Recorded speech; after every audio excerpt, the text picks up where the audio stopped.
messieurs, préparez vos billets coupe-fil. C'est parti pour un voyage plein de richesses. Et oui, cette semaine, à l'occasion des Journées européennes du patrimoine, nous découvrirons des lieux exceptionnels qui ont puisé leur inspiration dans les pays voisins. Alors au programme, des projets d'envergure, des patrimoines classés, des monuments grandioses qui ne vous laisseront pas de marbre. Alors, attention les yeux. Et pour cette visite culturelle, voici nos guides chevronnés du jour. Alors, pour commencer, Franck Genozo qui nous attend en Israël. Arnaud Miguet que l'on rejoindra à Pékin. Sylvain Lepetit, notre correspondant au Liban. Et enfin, Fanny Lothaire qui nous donne, elle, rendez-vous au Brésil. Et vous le savez, en raison du décalage horaire avec certains de nos journalistes, toute la séquence qui suit a, bien sûr, été enregistrée. Allez, pour le début du périple, on part se mettre au vert dans les somptueux jardins, les jardins Baï, situés au nord de l'Israël. Bonjour Franck, c'est un patrimoine exceptionnel dont nous allons parler, mais chose très étonnante, ce trésor végétal, je spécifie, est d'inspiration iranienne. C'est pourtant pas l'entente cordiale, on va dire, entre les deux pays, non Franck ? Bonjour Laurent, et vous avez raison, s'il y a bien deux pays de la région entre lesquels les tensions sont exacerbées, c'est l'Iran et Israël, mais vous allez découvrir cette religion, le bahaïsme, qui réussit à les concilier, à les associer dans la ville de Haïfa, même s'il faut être tout à fait honnête, lorsqu'ils se sont installés à Haïfa, les Bahaïs, eh bien, l'Iran n'était pas encore une république islamique et l'État d'Israël, lui, n'avait pas encore vu le jour. Alors le bahaïsme, c'est une religion qui est née effectivement en Iran au milieu du 19e siècle, une religion monothéiste qui considère que tous les grands prophètes des autres religions, Jésus, Mahomet ou encore Moïse, ne sont que les envoyés d'un seul et même Dieu, un Dieu universel pour lequel ils ont créé un site absolument incroyable, magnifique, les jardins Baha'i à Haïfa, un site classé au patrimoine mondial de l'UNESCO. Et c'est là-bas que nous vous emmenons ce matin dans ce reportage préparé avec Maxime Pérez, Offset Nalbandian et Anthony Lem. Haïfa, dans le nord d'Israël, et ses somptueux jardins Baha'i qui dominent la ville jusqu'à ses pieds. Sculptés dans la montagne, dans une géométrie parfaite, 19 terrasses en cascade sur 200 000 mètres carrés de superficie. Des pelouses d'un vert impeccable, des parterres fleuris et ces temples que les habitants comparent à l'acropole d'Athènes. Dans ce trésor conçu par un architecte canadien, certains croient voir la 8e merveille du monde. Ces interminables allées attirent chaque année 1 million de visiteurs, parfois avec un œil d'expert. Pour moi, c'est vraiment un jardin construit par l'homme. Il y a très peu de choses qui sont laissées au hasard. Et c'est une sorte d'architecture qui ressemble un peu au jardin italien. Pour moi, les inspirations, elles sont plutôt jardin à la française. Donc des ceintures coupées au cordeau, des très très délimitées, mais avec des haies, avec des genevriers, et puis pas des plantes comme du buis par exemple, qui sont très vulnérables. Et puis on retrouve un peu des perspectives comme il y a dans les jardins du château de Vaux-le-Vicomte. Donc on joue comme ça sur pas mal de trompe-l'œil. Une prouesse architecturale, mais surtout un lieu sacré. Il abrite le siège de la religion Baha'i, née en Iran à la fin du siècle dernier, d'une scission avec l'islam chiite. Son message universel, disent ses adeptes, se traduit dans la splendeur des lieux. L'harmonie et la diversité sont très importantes dans cette religion, et ils se reflètent dans ces jardins. On le voit dans leur design et aussi à travers les fidèles qui travaillent ici. Ce mausolée en est l'ultime chef-d'œuvre, recouvert d'un dôme haut de 11 mètres et comptant près de 12 000 tuiles dorées. C'est là que repose celui qu'on appelle le Bab, le fondateur de la religion Baha'i. Donc nous allons marcher maintenant vers ces jardins qui se trouvent juste devant le tombeau du Bab. Impossible, hélas, d'introduire une caméra dans ce saint des saints. Donc nous sommes ici juste au-dessus du tombeau du Bab. On voit au niveau de l'architecture, de beaucoup plus proche, ces différentes inspirations. Le dôme qui nous rappelle un peu l'architecture orientale. On voit les vitraux qui pourraient nous rappeler aussi les traditions chrétiennes.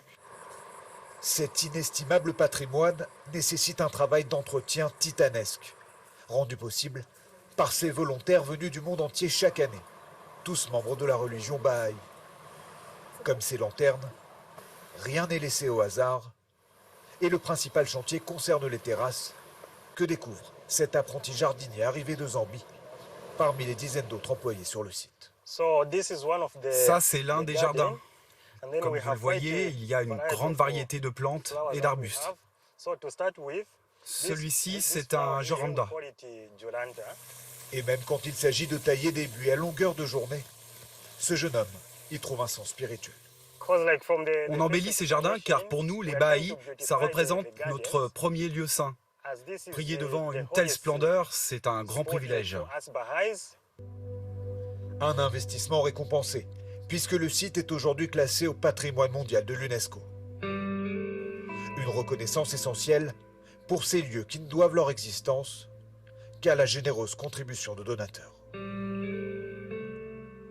Franck, je suis sûr qu'il y a beaucoup de téléspectateurs qui, grâce à vous, viennent de découvrir cette religion baï. Alors, on a envie d'en savoir un petit peu plus, forcément. Est-ce que ces fidèles, par exemple, sont majoritairement installés en Israël ?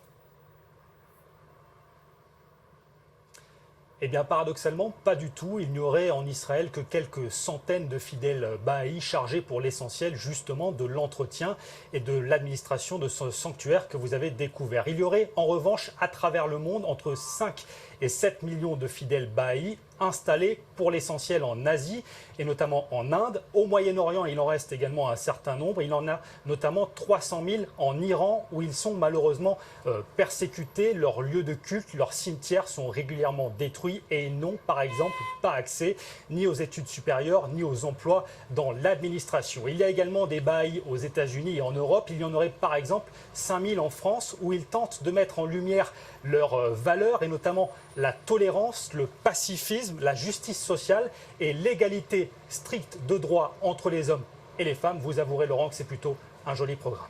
Ouais, très intéressant. Merci beaucoup, Franck, pour toutes ces précisions et à bientôt, évidemment. Allez, pour la prochaine étape, nous partons cette fois-ci en Asie où nous attend Arnaud Miguet. Alors, bonjour Arnaud. Vous êtes correspondant en Chine, un pays qui paraît assez hermétique aux influences étrangères. Est-ce vraiment le cas ? Oui, bonjour Laurent, vous avez raison, la Chine est un pays lointain, exotique, qui a longtemps été fermé, mais qui a subi des influences extérieures. Les Britanniques, les Hollandais, les Espagnols, les Portugais, les Français se sont installés dans l'Empire du Milieu. Certains ont même réussi à grignoter des petits bouts du territoire en Chine pour établir des comptoirs ou des concessions pour le négoce, de la porcelaine, du thé, de la soie et même de l'opium.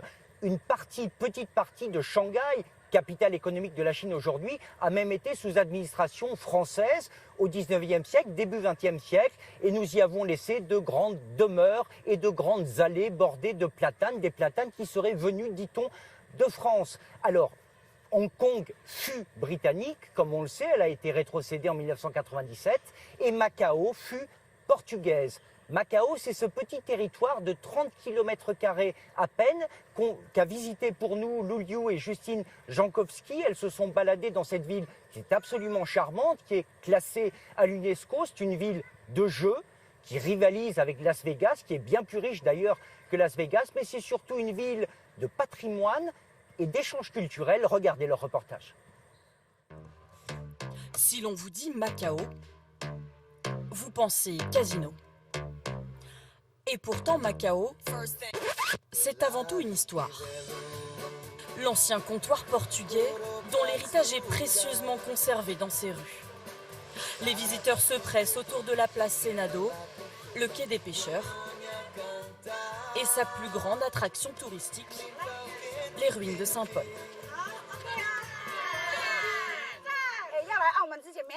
Avant, on pensait que Macao, c'était que des casinos. Mais en fait, c'est très beau ici. Visiter Macao, ça me donne envie d'aller au Portugal.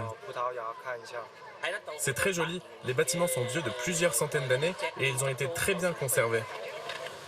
Des édifices que Cathy connaît comme sa poche.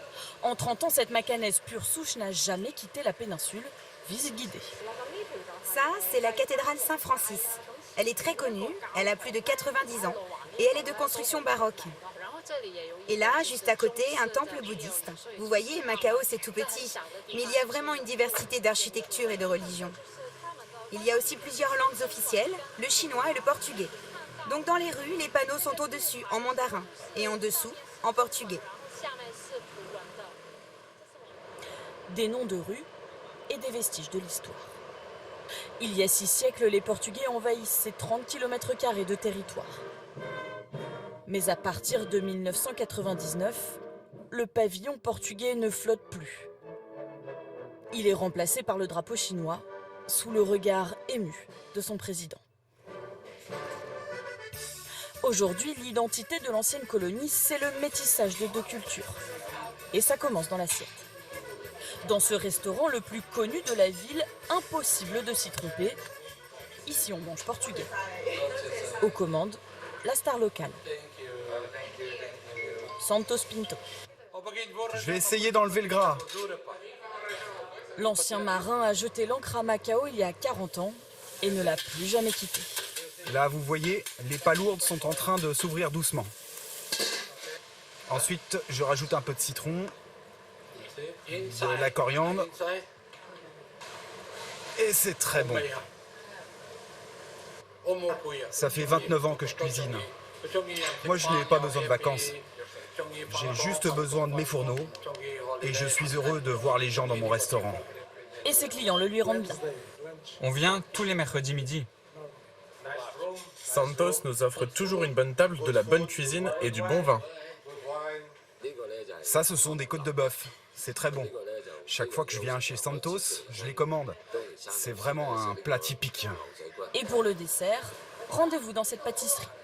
Voici la tartelette aux œufs emblématique de Macao, inspirée de sa cousine ibérique, les pastels de nata.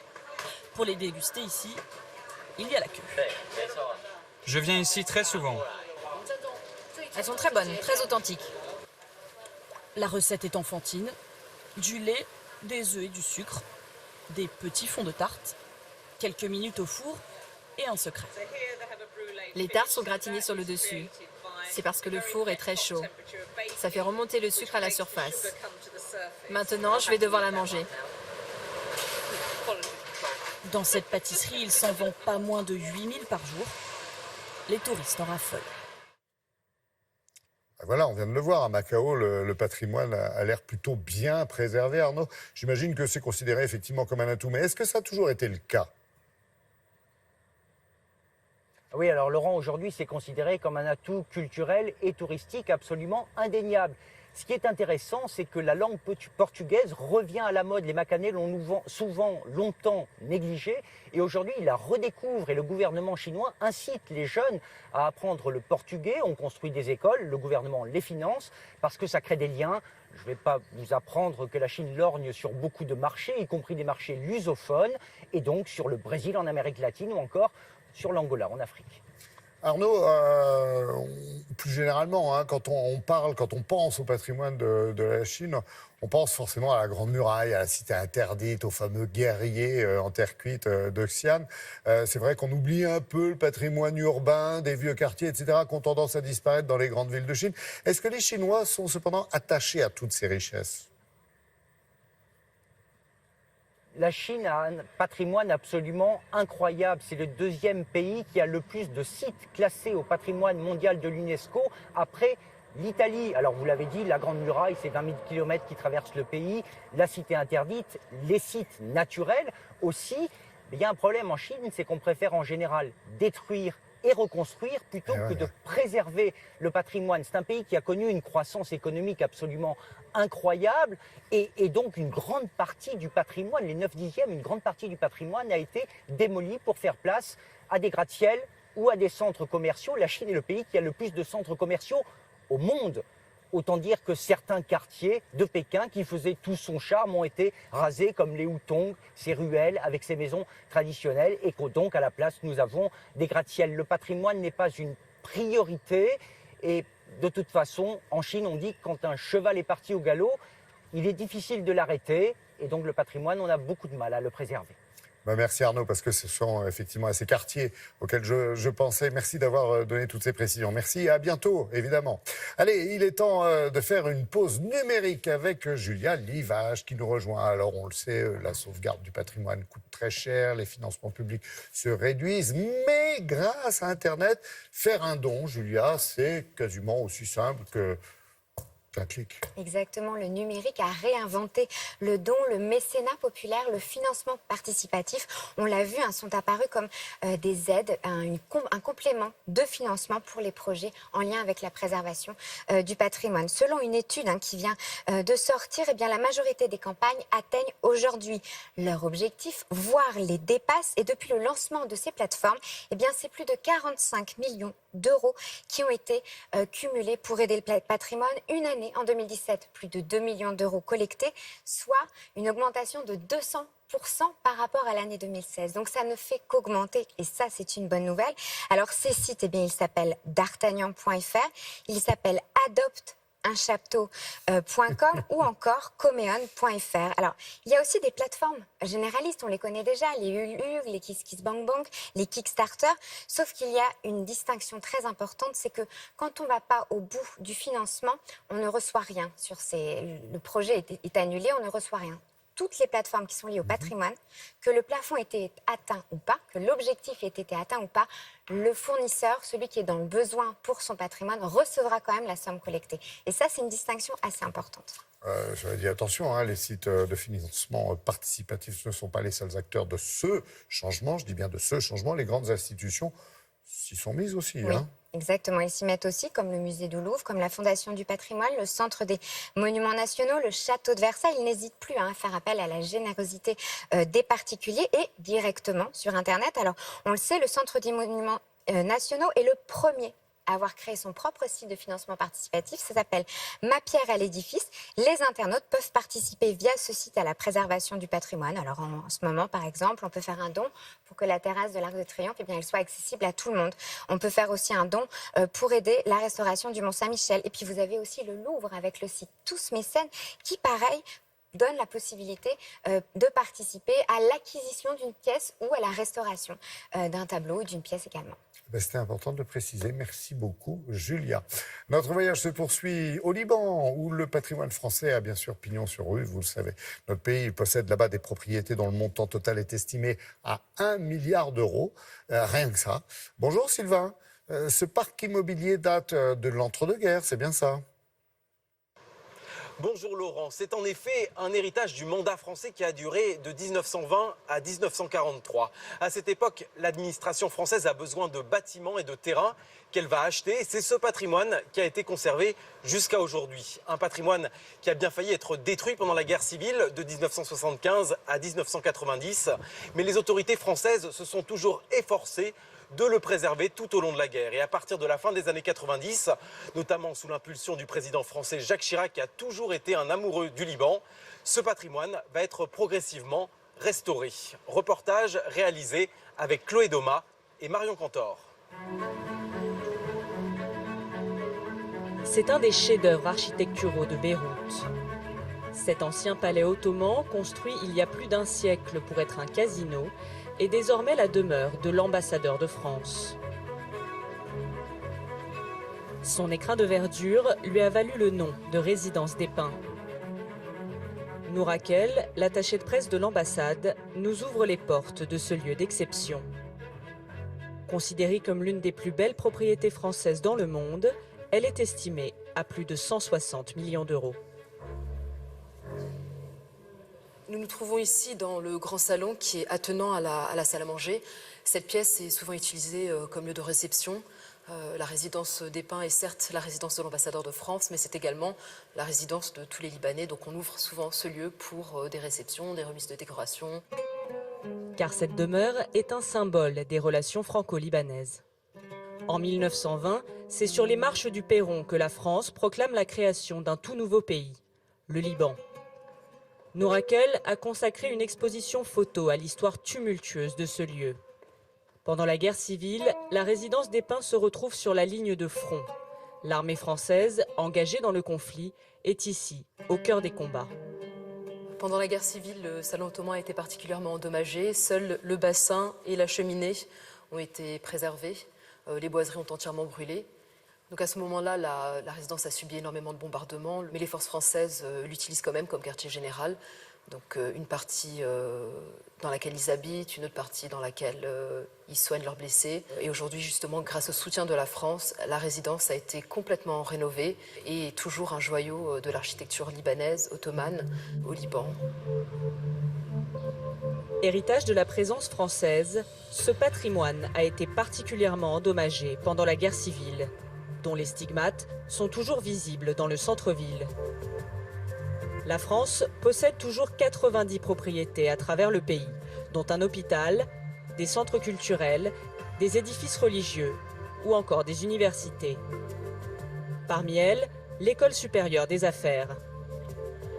En partenariat avec HEC, cette école de commerce accueille la future élite libanaise.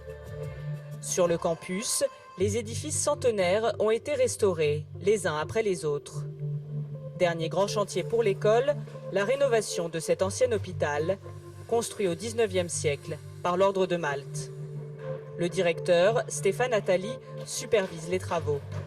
Ce passionné d'histoire a tenu à conserver l'identité du lieu, à tout prix. De l'autre côté de ce bâtiment se trouve la façade historique. Il aurait été évidemment beaucoup moins coûteux et beaucoup plus simple d'abattre complètement le bâtiment et de le reconstruire. Mais ce que nous souhaitions, c'était pouvoir véritablement préserver cette façade historique et la mettre en valeur. Ces bâtiments, ce sont des témoins de l'histoire de cette amitié entre la France et le Liban. Il est important pour nous de pouvoir leur permettre de se développer dans de nouvelles activités avec une touche française très prononcée. À la rentrée prochaine, cette propriété française commencera une nouvelle vie et accueillera un incubateur de start-up. Ouais, c'était très important de le signaler. Merci beaucoup, Sylvain. À bientôt, bien sûr. Allez, retour chez nous à présent avec Frédéric Gersal. On va s'intéresser à notre patrimoine, mais aussi à un pays qui nous a particulièrement inspirés. Et pour ce faire, rendons à César ce qui lui appartient. Vous ne me direz pas le contraire. L'apport italien est incontestable en France. Oui. Bonjour Laurent. On parle d'italien, on parle de romain. C'est un peu la même chose. Ils viennent de la péninsule. Alors évidemment, les premiers pays qui sont frappés, si j'ose dire, c'est l'Occitanie. Aujourd'hui appelée l'Occitanie, Languedoc-Roussillon, puis PACA, les deux régions, avec par exemple, écoutez, pour ces bâtisseurs romains, cet exemple du pont du Gard, qui est absolument incroyable, qui monte à près de 50 mètres de haut. Tout ça pour transporter juste au sommet un petit filet d'eau. Mais oui, mais enfin, c'est important. Ah, mais bien sûr, 500 mètres de long quand même. Hein. Donc ils savaient bâtir, les Romains. D'ailleurs, on le sait, puisqu'on utilise cette fameuse expression, tous les chemins mènent à Rome. Ils savaient bâtir des territoires, des routes, des objets et aussi cette eau qui allait jusqu'à Nîmes a permis à Nîmes de devenir la Rome française. Deux exemples qui sont visitables aujourd'hui et que l'on doit aux Romains. Ce sont d'abord les arènes, les fameuses arènes de Nîmes, et puis avec ces murs assez incroyables qui ont servi de forteresse pendant de nombreuses années. Et puis la fameuse maison carrée de Nîmes qui a été voulue par l'empereur Auguste, premier empereur de Rome. On est donc à l'an 0, grosso modo, hein, si on veut parler au tout début de notre ère. Et puis, c'est surtout consacré à deux de ses fils adoptifs, Lucius et Caius, donc deux personnages emblématiques. Et c'est curieux parce que cet Auguste, on le retrouve, figurez-vous, au cœur du théâtre antique d'Orange. Vous savez, ce grand mur, là où se jouent les fameuses chorégies d'Orange tous les étés. Ce mur incroyable, et regardez comme il semble s'extraire de la pierre au cœur de ce mur de plus de 100 mètres de large. Et c'est cet empereur Auguste qui, évidemment, a marqué son territoire et a voulu marquer aussi toute cette région en faisant construire tant de sites. On va arrêter avec l'Antiquité. Ouais. Frédéric, on va parler de la Renaissance. Elle compte pas pour des prunes. Hein. Ah non, mais alors vous faites un bond dans le temps énorme. Ben oui. Oh, ben vous y allez. Vous. Je suis sportif. Oui, je sais. Du 1er au 15e siècle. Alors là, château d'Amboise. Emblématique, ce château d'Amboise, parce que on est à l'époque des guerres d'Italie. Les Français partent en Italie pour faire la guerre. Charles VIII, Louis XII, François Ier. Et qu'est-ce qu'ils rapportent dans leur bagage ? Une volonté d'adapter l'art italien, en tout cas de donner la possibilité à des artistes. Et on va les installer, les premiers, en 1495, au château d'Amboise. Il y a 22 artistes, des peintres, des marketeurs, des sculpteurs, des jardiniers, tout l'art italien. Alors ne croyez pas qu'ils viennent imposer leur art en France, non. On va se marier, on va marier avec le savoir-faire français. Alors le château d'Amboise c'en est un, et puis il y a aussi le fameux château de Blois, qu'il faut aller voir à l'occasion, parce que c'est un livre ouvert sur l'architecture. Les ailes différentes appartiennent à différentes structures. Oui, parce que François Ier n'est pas allé en Italie que pour faire la guerre et pour les territoires, c'était pour aller chercher des artistes. Aussi, c'était un mécène. Et vous savez que Mécène, c'est monsieur Mécénas, c'est un Romain qui a laissé son nom au mot mécène. Donc c'est un mécène, il a été chercher notamment Léonard de Vinci, qui est venu à bras ouverts, on le voit, et puis alors d'autres... alors lui, oui, il y en a Léonard, eu beaucoup d'autres. Hein. Ben oui, il y a eu le Primatis, par exemple, à qui on doit l'abbaye de Chaali. Quand même, le plafond de l'abbaye de Chaali est à voir, le plafond de l'abbatiale. Et puis aussi un autre personnage, Benvenuto Cellini, juste pour en citer 3, parmi tant d'autres, évidemment. Merci beaucoup Frédéric. Merci. Et continuez de sourire parce que vous faites partie du patrimoine vivant de Télématin. Et pour notre plus grand bonheur. Merci encore. Merci. Belle journée. Allez, pour la toute dernière destination, cap sur l'Amérique centrale. Bonjour Fanny. Vous êtes de retour à Rio, mais c'est bien à Cuba que vous vous êtes rendu. Votre mission, nous faire découvrir les aspects méconnus de son beau, magnifique patrimoine. Il y a de quoi faire là-bas. Eh oui, bonjour Laurent. Oui, l'île de Cuba a pendant longtemps été victime de son isolement géographique, mais aussi et surtout politique. C'est un des derniers bastions communistes au monde et pendant longtemps, le gouvernement a essayé de gommer un petit peu les différences, les origines culturelles variées et très riches de Cuba, mettant de côté un peu son patrimoine jugé trop colonial, trop passéiste. Mais tout cela change, surtout l'année prochaine, car la Havane va fêter ses 500 ans. Elle est en train d'entamer de grands travaux de restauration de son patrimoine, de ses façades, pendant longtemps laissées à l'abandon, faute de moyens. Et vous allez voir que les origines créoles, les origines métisses reviennent un petit peu à la surface. Cuba est le fruit d'influences très diverses et très originales, comme vous allez le voir dans ce reportage réalisé avec Nolwenn Hervé. À La Havane, les façades coloniales se refont une beauté. La capitale cubaine va fêter cette année ses 500 ans. Mais dans les rues, l'attraction principale, c'est surtout son patrimoine roulant. S'offrir un tour en américaine à Cuba, une ironie de l'histoire.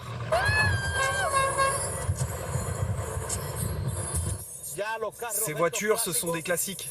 C'est un peu le symbole de Cuba. C'est pour ça que le gouvernement les garde jalousement. Bichonnée, chouchoutée, la Pontiac 1958 de Raoul coûte aujourd'hui 60 000 €. Un trésor américain devenu patrimoine cubain, interdiction de les sortir du territoire.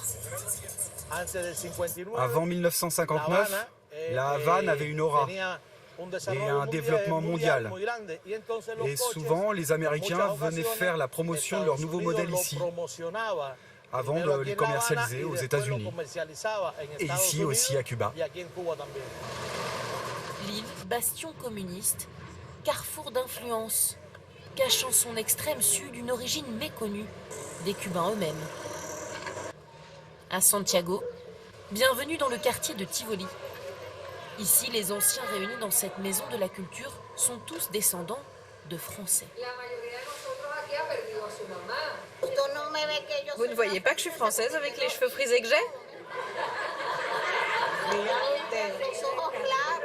Comment vous appelez-vous, madame?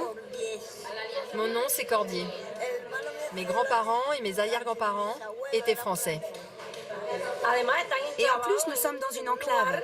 Je crois que c'est le premier endroit où les colons français sont arrivés à Cuba. Au début du XVIIIe siècle, les colons français débarqués sur l'île voisine d'Haïti ont posé le pied à Cuba, apportant avec eux des esclaves d'Afrique et leurs coutumes de la cour.